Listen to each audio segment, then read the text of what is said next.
Have you ever had one of those experiences where maybe you've been listening to a radio pundit or someone on the news, and they make a profound observation about a situation, and you think to yourself, man, that was good. I wish I would have thought of that first.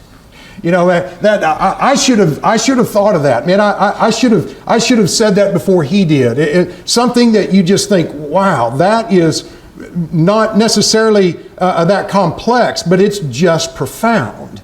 You know, the Bible tells us that this happens from time to time when even worldly people make observations that Christians ought to have seen, and yet the world seems to make this observation even before Christians do. Paul said in the book of Titus in chapter 1, in verses 12 and 13, he said, one of them, a prophet of their own, said, Cretans are always liars, evil beasts, lazy gluttons.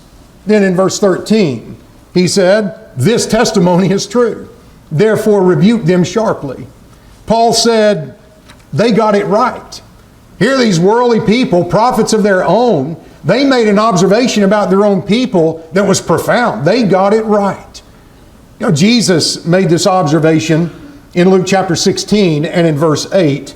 He said, for the sons of this world are more shrewd in their generation than the sons of light.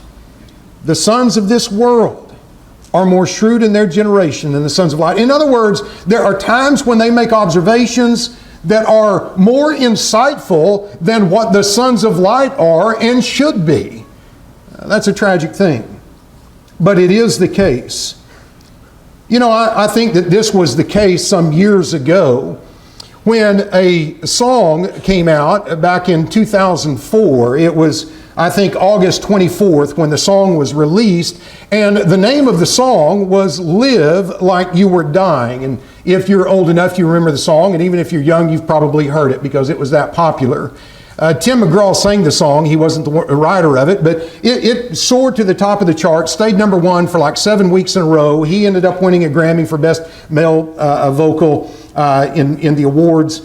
And so most people were very familiar with the song, and I was hearing this song so much, and I was thinking about how profoundly true that song was.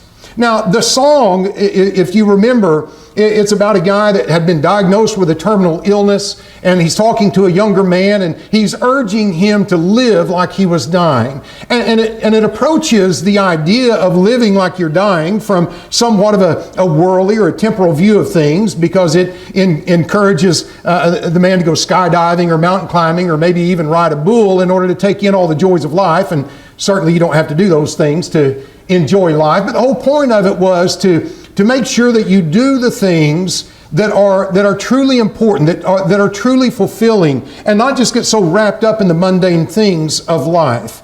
And you know, there's certainly nothing inherently wrong with some of those things that he talks about, whether it's skydiving or mountain climbing or even riding a bull necessarily. It's just that these are not necessarily at the top of the list of someone who is conscious of the judgment day and of their eternal reward. There's things, to be fair, that are also recommended, though, that, for instance, we find time for our aging parents and be the husband that we ought to be a true friend, love with a sweet, genuine love, use kinder and gentler words in our conversation. And the song even urges people to read their Bible. So there were a lot of good thoughts about this, but that idea of living like you were dying, from a very secular standpoint, from a very worldly person, I thought it's a tragedy that I've never approached the subject like that from the Word of God, because that's exactly a biblical message. You'll remember with me in 2 Kings chapter 20 and in verse 1 that the Lord said to Hezekiah, set your house in order, for you shall die and not live. You think about that exhortation. What does that mean, to set your house in order?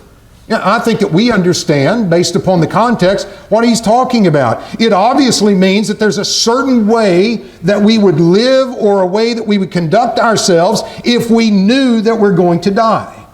For instance, first things become first. They become much more apparent. And we realize that, I need to prioritize some of those things. There are a lot of things that I keep saying, I need to do that, I need to do that. okay, some of these things I've been doing every day are really not that important. You know, you think your job's so important. They can't live without you. Wait till you get the flu and you're sick for 7 days. And I bet they operate without you. They have to. You know, there's so many of these things that we think are just so crucial and so important. But God told Hezekiah, set your house in order. There's some things that need to come first, and you need to tidy up and take care of those things before you take care of anything else. Essentially, we respect true priorities. Yes, the Bible teaches this principle of living like you were dying. As a matter of fact, the Bible teaches that we're dying every day in the sense that we're winding down toward death every day. 2 Corinthians 4 and verse 16. We do not lose heart, even though the outward man is perishing. The outward man is truly perishing. We're made of dust. We're all dying, and we're dying every day. As a matter of fact, Hebrews 9 and verse 27, the Bible tells us there that it is appointed for men to die. We have an appointment with death and with the judge of all men. And the Bible also tells us in James chapter 4 that we don't know if it's going to be today, tomorrow, or sometime later. Come now, you who say today or tomorrow, we will go to such and such a city, spend a year there, buy, sell, make a profit, whereas you do not know what will happen tomorrow. For what is your life? It's even a vapor that appears for a little time and then vanishes away. James 4, 13 through 14. We don't know. What we do know is that we're dying. We just don't know when it's going to be. And since we know that we're going to die, but we don't know when it's going to be, James 4 and verse 17 tells us that we need to live every day as if it were our last. That's what he's saying in verse 17. Therefore, to him who knows to do good and does not do it, to him it is sin. That's the point. To him who knows to do good and does not do it, to him it is sin. There's some things that we know need to be taken care of before we pass from this life. To him who does not do it, we're going to be held accountable for that. We speak about that as a sin of omission. We fail to do what needs to be done or needs to be taken care of. So this is a biblical principle as we look at it. You know, a man by the name of Charles Spurgeon, a denominational preacher from many years ago, made the statement that men have been helped to live by remembering that they must die. Yeah. That's why we started out by saying we need to know that we are dying. We all have a terminal condition. You know, we think about a person who finds out that they don't have long to live. They've been diagnosed with a terminal illness, and we think, oh, that's so terrible. He just found out that he's only got weeks or maybe months to live, and that's just so horrible. And the reality is we're all terminal. It's called mortality. We all have a terminal illness, and it's called mortality. We're going to die. A close friend of mine, one of my best friends growing up, his dad was diagnosed with cancer, and it was terminal, and everyone knew that he had a limited amount of time to live. And he raised horses there in the town that I grew up in, Brother David Cook, faithful Christian. And everybody knew him there, and he was known for the horses that he raised. And the fire chief in the town, he was in his early 40s. He bought, traded, sold horses with David, and he wasn't a Christian, but he thought the world of David, and he was just so torn up that David Cook was not going to be around much longer. His old friend was not going to live much longer. A week later, that fire chief in his early 40s had a heart attack and died. David lived 2 years after that. You see, we sometimes find out about someone who's been diagnosed with this terminal illness, and we think that's so tragic. We have no idea what tomorrow holds for us. We're all dying. This is why the Scripture's telling us that we must live like we were dying. I want you to notice with me, if you will, turn over to the 39th Psalm. And I want to notice in the 39th Psalm a passage there beginning in verse 4 and reading down through verse 6. The 39th Psalm in verse 4 reading down through verse 6. The psalmist says, Lord, make me to know my end, and what is the measure of my days, that I may know how frail I am.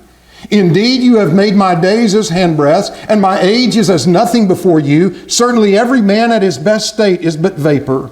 Certainly every man walks about like a shadow. Surely they busy themselves in vain. He heaps up riches and does not know who will gather them. Did you notice that? Make me to know my end and the measure of my days. What he's saying is, Lord, help me to always remember the brevity of life, that I have no guarantee for tomorrow. And so I need to live every day as if it were my last. The psalmist in the 90th Psalm and in verse 12, he simply says, so teach us to number our days that we may gain a heart of wisdom. Number our days. There's no way to number, but there is a way to realize that that number is not going to be 1,000 years. It's not going to be 200 years. We're not even guaranteed 100, or for that matter, 80 or any. And so we've got to number those days. We've got to realize that every day may be our last, and we have to be ready to meet the Lord. There's two reasons why I brought this song up. And the first is that the point of this song, even from a temporal or worldly view of things, is that it's more rewarding to live like you were dying.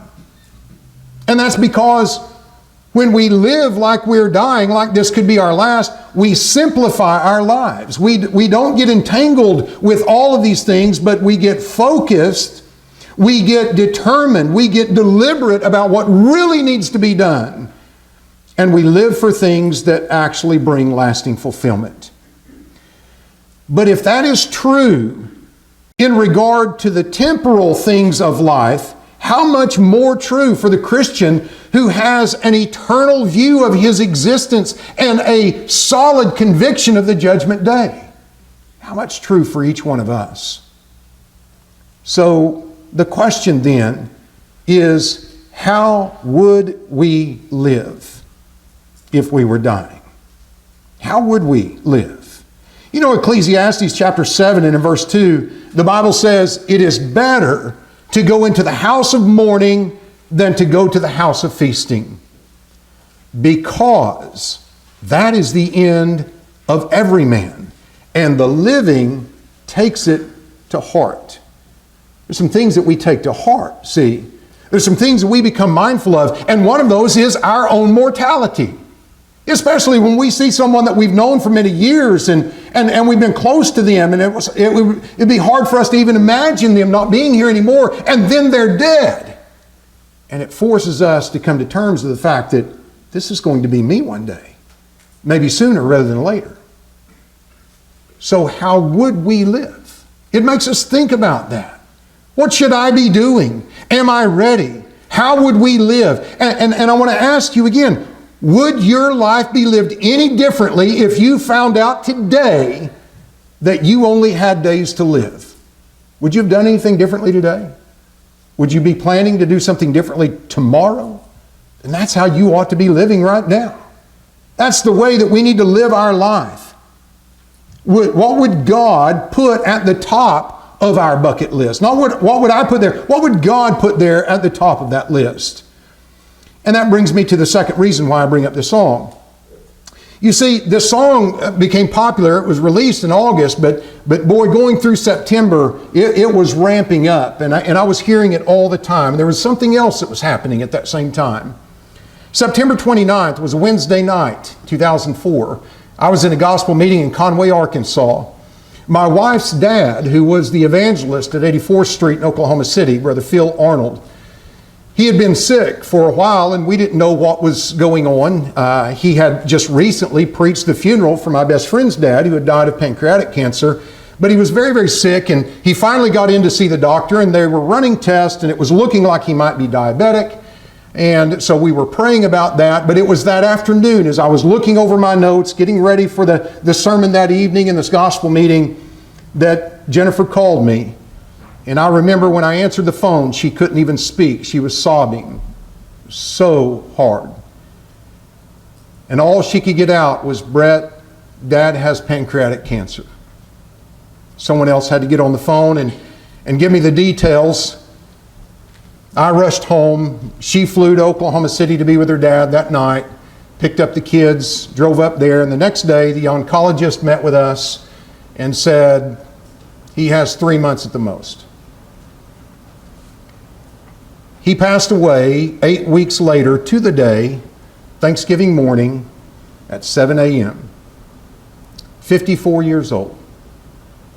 A young man. And so faithful in his service, in his preaching. Jennifer was devastated. It was just one of those things that you never even imagined. My parents were older. I thought that they would surely go sooner. And here he was with just weeks to live. And so as I would drive back and forth from Lubbock back to Oklahoma City and try to help Jennifer, spend some time with Phil, what I was observing is a man who was living his final days truly like he was dying. The first things were becoming first. And every time I'd leave the house to run an errand, the song would be on the radio and I would be hearing that, thinking to myself, this is what it really looks like for a Christian. And when it was all over, I remember taking that to heart and realizing that's the way I ought to be living every single day. How do we lose sight? It's so easy to see when we go through something like that, but somehow we become numb to it and we think, oh, I have more time. How would we live if we were dying? And so I sat down and I began to write down some things that I know that I would do if I found out that I was terminal. And this became the list of those things that I needed to make sure as I examined myself as to whether I'm in the faith, 2 Corinthians 13:5, that I need to be doing every single day. I need to make sure that I take care of these things. And the first thing that I want you to realize is, if I was living like I was dying, the first thing that I would take care of is I would repent of my sins. And I'm confident you would too. You would not want to meet your Maker not having repented of your sins. I'm confident that people don't repent of their sins to a large degree because they think they can do it tomorrow. That's exactly what we have with when Paul was preaching there to Felix. He thought he had time. And so many Christians think that they have more time. But if we knew that we were dying, we would have this tremendous fear of the judgment, and it would impact us. In Colossians chapter 3 and in verse 5, the Apostle Paul said, "Therefore, put to death your members which are on the earth, fornication, uncleanness, passion, evil desire, and covetousness, which is idolatry. Because of these things, the wrath of God is coming upon the sons of disobedience." We would have a clear view of that and a distinct fear of that judgment day. 2 Peter writes essentially the same things there in chapter 3 and in verse 10. "The day of the Lord will come as a thief in the night, in which the heavens will pass away with a great noise. The elements will melt with fervent heat. Both the earth and the works that are in it will be burned up. Therefore, since all these things will be dissolved, what manner of persons ought you to be in holy conduct and godliness, looking for and hastening the coming of the day of God, because of which the heavens will be dissolved, being on fire. The elements will melt with fervent heat." Oh, we'd be very conscientious of that. We would be very mindful of that judgment day. And I'll tell you what we would do. We would stop compartmentalizing sin. You know, compartmentalization is a very helpful tactic. For instance, when we return home from work, being able to take all the stresses and the worries and the troubles of the day and put them in a shoebox and put them up on a shelf and not think about them. And spend the evening with our family and have good, profitable time. Compartmentalization is very good for us to learn how to do that. The problem is that Christians learn how to do that with sin. There's something wrong in their life that needs to be taken care of, and they don't want to think about it. It's going to be too difficult. It's going to hurt too many people. It's going to be embarrassing. It's going to be too hard, and I know I need to do it, and I'm going to, but I'll do it later. And so we try to compartmentalize it and put it up. We set it on a shelf. And then maybe there's an accident that we're in and something happens and it scares us. We think this might be the end, and that's when that box comes tumbling down and all those things come out and we think, oh, I got to take care of those. But somehow then we think we have more time. Oh, if we found out that our illness was terminal, we'd stop compartmentalizing sin. I don't care what it is. We would realize that we're going to be held accountable for everything. Every idle word. Matthew 12 and verses 36 through 37. We'll be held accountable for every idle word. Every single word, every lie, every deception. We would think a lot more clearly about what comes out of our mouth. The whole idea of, oh, well, yeah, I mean, everybody uses those kinds of words. Or, you know, those words don't really bother me. I hear them all the time. I bet they'd start bothering us if we knew that we were going to stand before the judge of heaven and earth.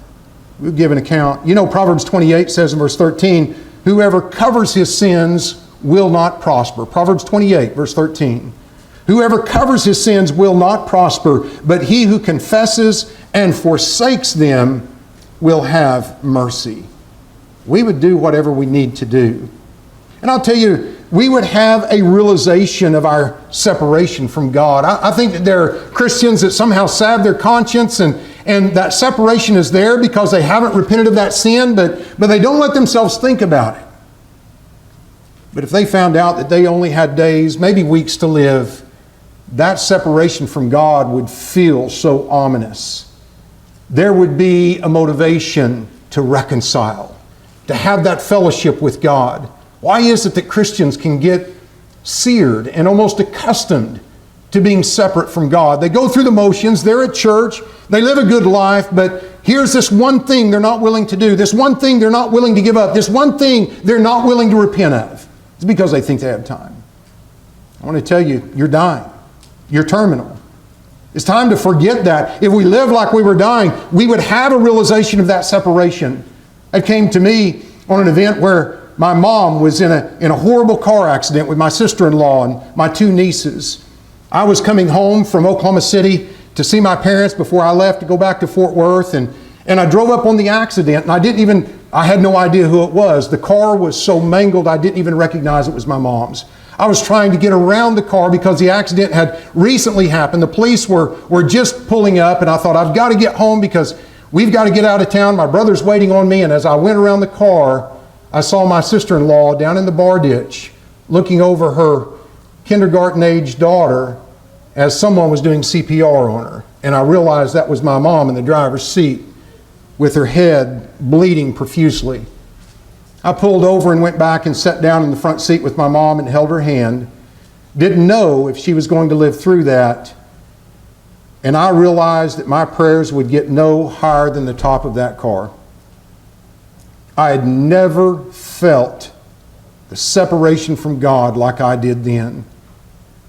I was living a very worldly life. I was living under the wire. My parents didn't know, but I knew and God knew.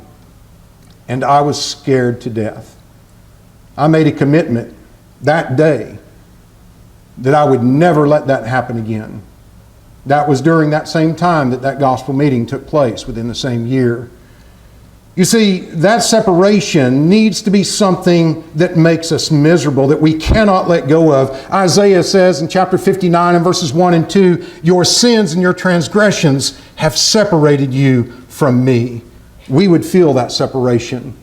Brethren, we would be willing to give anything up to be right with God. We would be willing to set aside the pride, and we would give anything up. Forget pride. We would obey the gospel. We would repent of our sins. You know what I remember so vividly during those final weeks my father-in-law had? I had gone back for the weekend, and I was in his office at the house, and I was working on my sermon for that Sunday. And I think either Carol or Jennifer came in to get the cordless phone and told me that Phil needed to call someone, needed to take care of something. He needed to make a phone call. Many of you know Brother Ronnie Hightower, who's one of the elders there at 84th Street. He and my father-in-law were close friends, and they golfed together at least once a week, if not twice a week. And my father-in-law needed to call him to tell him that he hadn't been completely accurate on some of his golf scores together.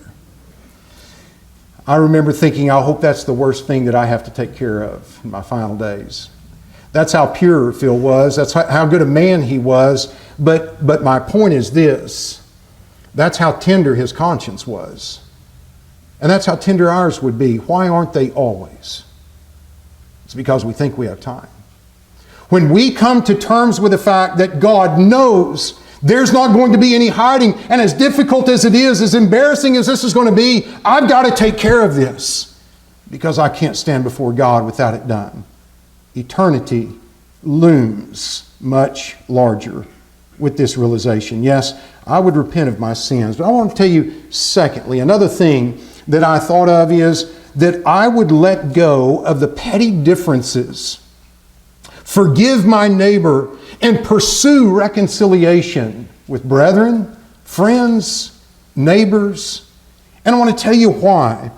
It's because relationships become a whole lot more valuable when we see their end. Have you ever had someone that you've been alienated from, and then you find out that they don't have long to live, and you think, man, was that big a deal? I haven't talked to them in forever, and we haven't spoken, and was that really that big a deal? And I'm going to tell you, a lot of times it's not. When we see the end, those differences become a whole lot more insignificant.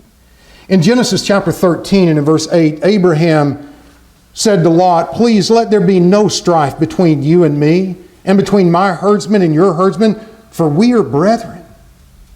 We need to remember that. You ever think about that when there's a rift between you and another member of the church, maybe here, maybe where the congregation that you're a member of? We're brethren. And sometimes I think we forget that because there are times when brethren treat each other worse than they'd treat somebody out in the world. It happens in families. Siblings, children treating parents worse than they'd treat somebody they barely know down the street. Abraham had that realization, and we need to have that too.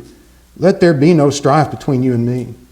Abraham was willing to take some things on the chin, to let Lot have the first selection. He did not want there to be that division, and we need to see the value of our relationship, the value of this brotherhood, of this fellowship that we have with one another. The Lord values it, and we need to be valuing it.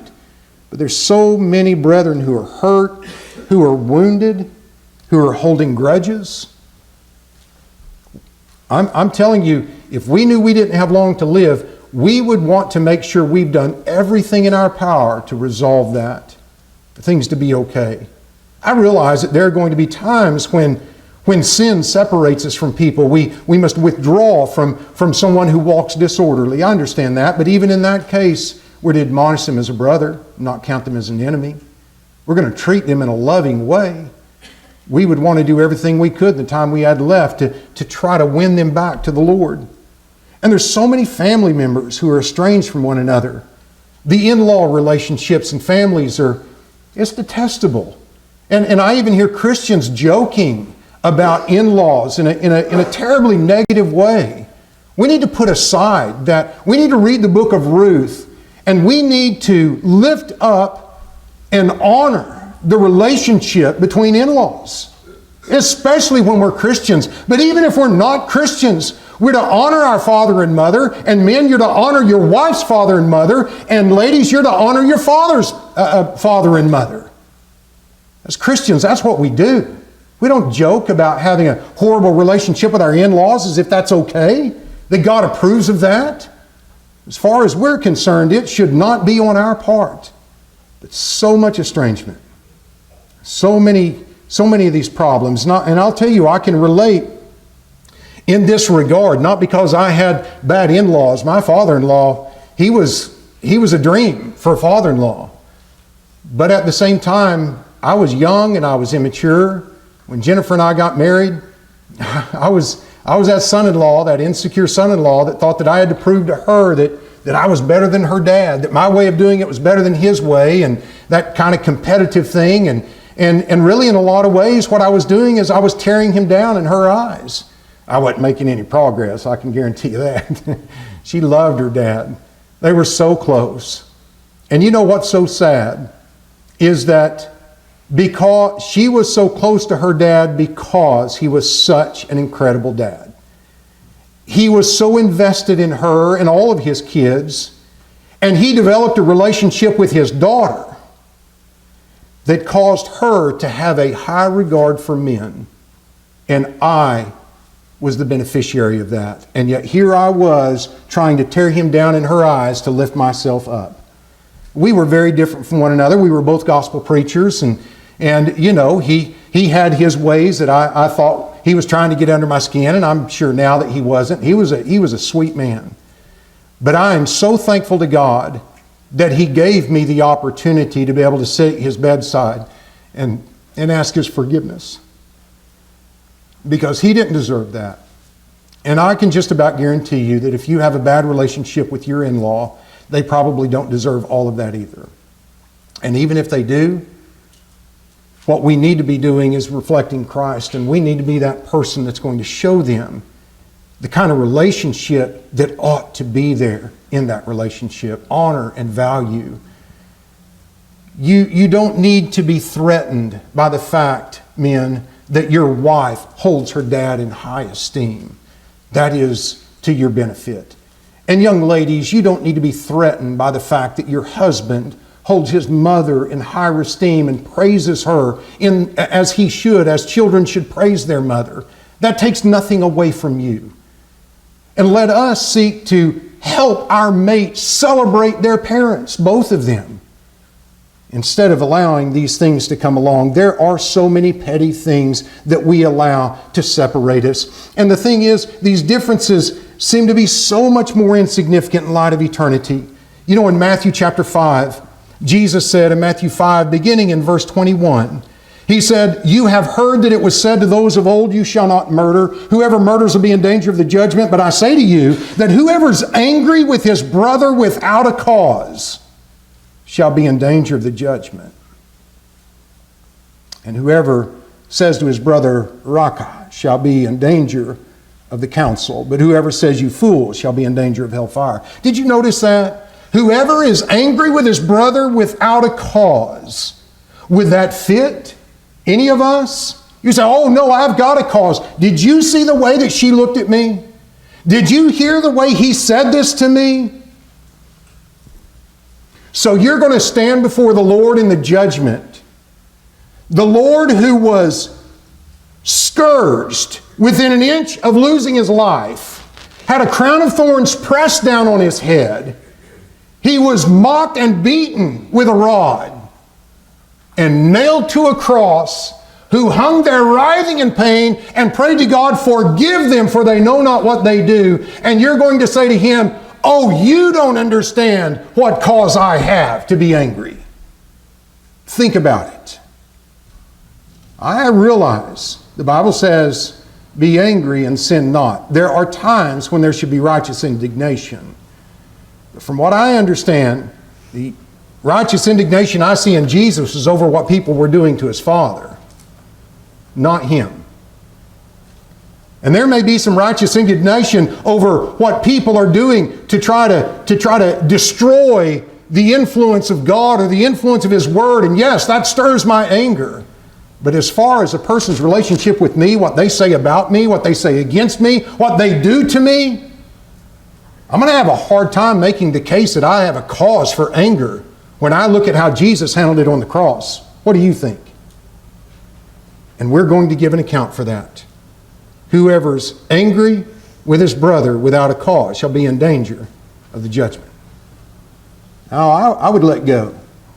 I would let go of those petty differences. That doesn't mean that I'd ignore sin. That's not what I'm saying. But I wouldn't be angry with them. I would admonish them as a brother. Yes, there may be some work that we need to do here. But the bottom line is that we need to take care of it. Luke 17, verses 3 through 4, 7 times in a day, if he repents, forgive him. Brethren, sometimes even when we're right about an issue, we're wrong in the way we handle it. God forbid.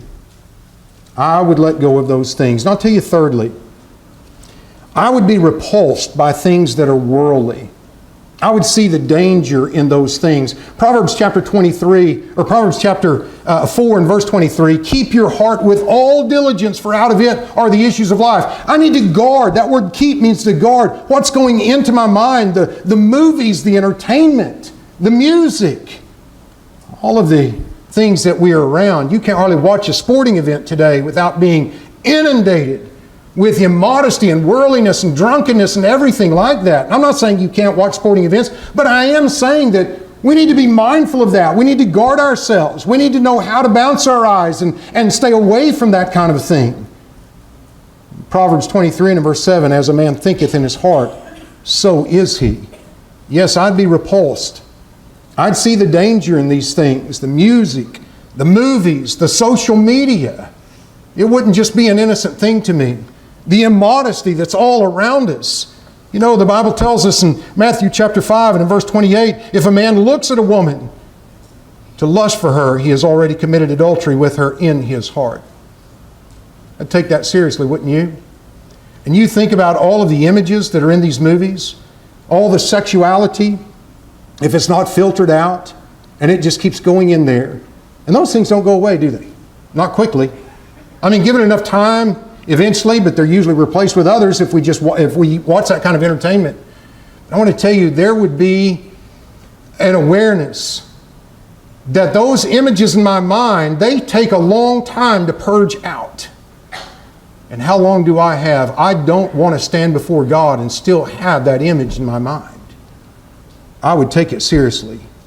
I remember, again, very vividly, my father-in-law, who was an old classic movie buff, he was so sick he couldn't even get out of bed, and he was miserable. He said, just put in a movie. Put in one of those movies. And he had some of the old classic movies on VHS. Maybe it was on DVD. I can't remember at this point, but they put in a movie for him, and I don't even remember which one it was, but one of the first scenes within the first 5 minutes is a woman with an immodest, very low-cut dress. You know, sometimes we think those old movies were so pure, and they weren't always.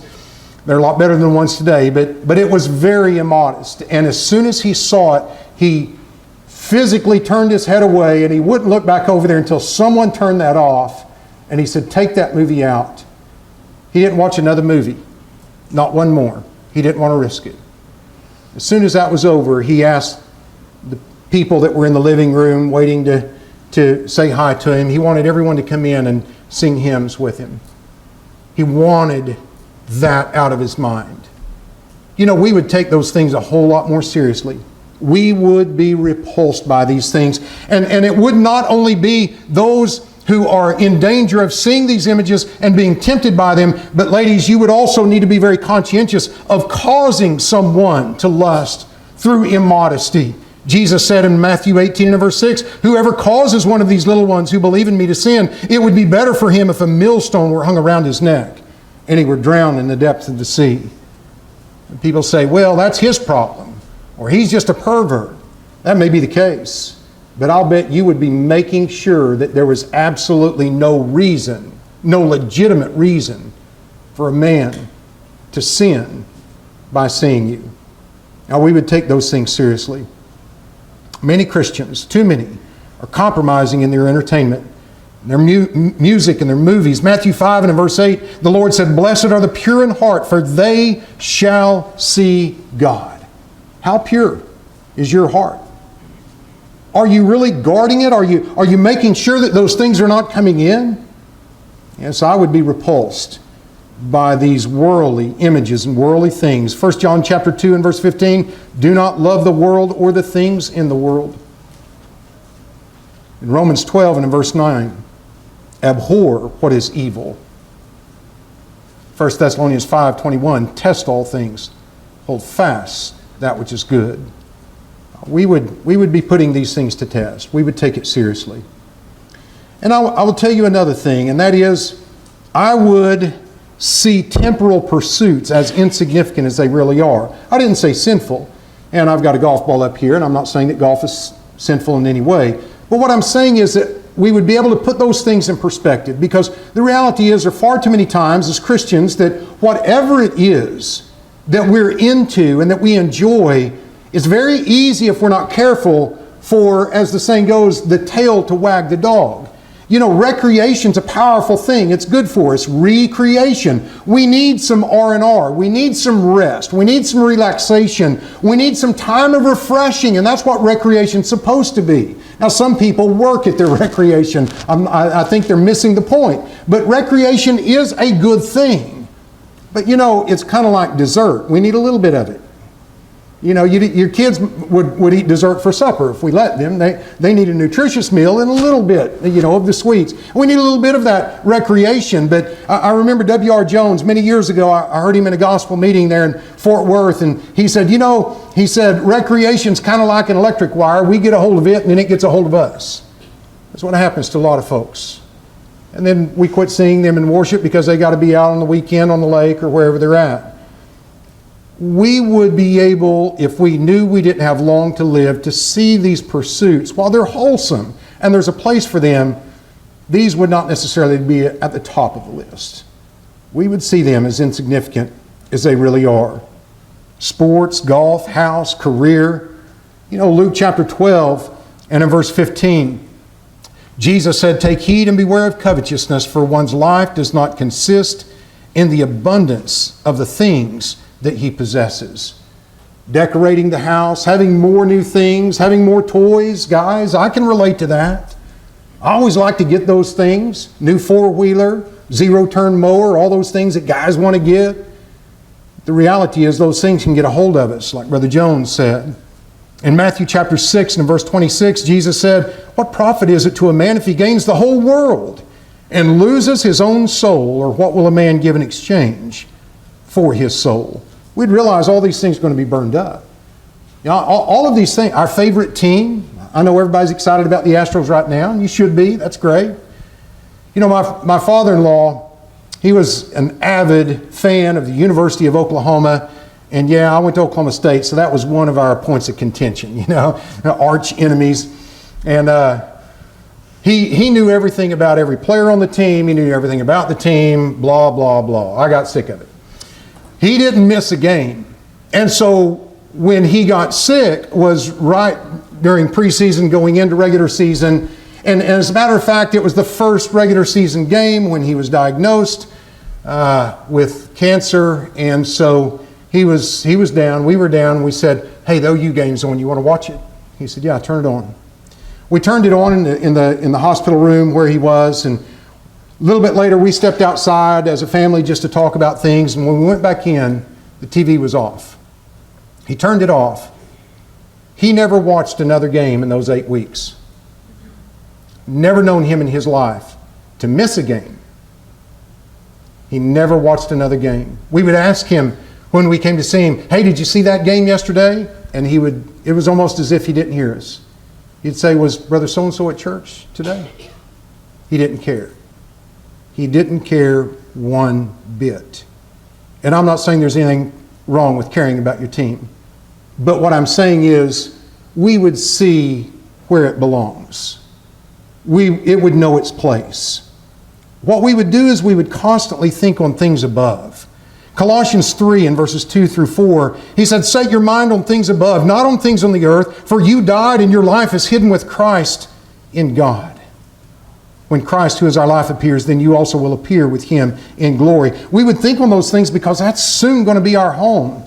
That would take priority. And I'll tell you, we would find time for things that really matter. Our family, things at church, Bible classes, gospel meetings, work days at the building, sharing with others what we have rather than spending everything we have on ourselves and barely getting by. And we'd have time for hospitality. Ladies, I bet you wouldn't be so worried about how clean your house was. You'd want to have people over. You know, that having our mind on those things. As I said, my father-in-law, he didn't watch another game, but what I saw him do in those final weeks until he was too sick to be able to do it, is he had a tablet and he began writing letters. And I don't know how many he wrote, but he wrote quite a few. He started writing letters because he wasn't able to go to services. He was too sick. And there were a number of people at church that he knew was very weak in their faith, who were struggling and were on the brink of falling away, and he wanted one more opportunity to reach out to them. Those letters were delivered after he passed. I know a few of the people that got them. I'll bet there's some people that could use a letter like that from you tonight. What do you think? What is most important? What are the things that our minds would be on if we did not have long to live? Yes, and finally, I would be prepared. I would get prepared, I would be prepared, and then I would have the joy and the confidence that God intends for us to have. I'd be ready to meet the Lord. I'm not saying that there wouldn't be any trepidation or some concern or what's it going to be like. And yes, it's the valley of the shadow of death, but His rod and His staff would be there with me. And I would spend time in His Word to be prepared for that. You know, in Matthew chapter 24, He talks about being prepared. In Matthew 24, He says there in verses 42 through 44, I want you to notice where He tells us that we would get ready for that day. Watch therefore, for you do not know what hour your Lord is coming. We'd be prepared. In Philippians chapter 1 and in verse 21, Paul said, for me to live is Christ, and to die is gain. We would see the beauty and the value in departing and being with the Lord. John would make this statement, Revelation 22, in verse 20. He who testifies to these things says, surely I'm coming quickly. And then John writes, amen, even so come, Lord Jesus. Are you living like you were dying? It has been said that he who would teach men to die would teach them to live. That's what this is all about. But brethren, we need to be more conscientious, more aware of our terminal condition. And we need to be committed to start living every single day like it were our last. Because we may not have a diagnosis that tells us, well, you have 3 months at the most, and it ends up being 8 weeks. That gives us some time. It may be in a moment. After we leave here tonight, tomorrow, before this Lord's Day. And I guess the question then is, are you ready? Have you made those preparations? And what would you need to do first? What would you need to do right now if you knew that you did not have another day? Well, you don't. Not guaranteed. So you need to do that right now. Do you need to obey the gospel? Then come tonight, believing in Christ as the Son of God, confessing your faith in Him, repenting of your sins, and being baptized in water for the remission of sins. You can do that. Everything is ready, and we can assist you with that. And if as a child of God, is there something you need to take care of? Is there something you need to take care of with God? We'll pray with you and for you, whatever it is. Is there something you need to take care of with a brother or sister here, or maybe with the congregation? Then do that. There is, everyone here loves you. They want you to be forgiven. You're not going to be shamed. You're going to be loved and you're going to be forgiven. Why would you put that off? Do you need to talk to somebody tonight? Make something right? Do you need to stop by someone's house on the way home? Or drop them a card in the mail tomorrow? Go home tonight and write that. Or make that call. Send that text. But whatever you need to do, make sure that you're ready to meet the Lord and come while we stand and sing the invitation song.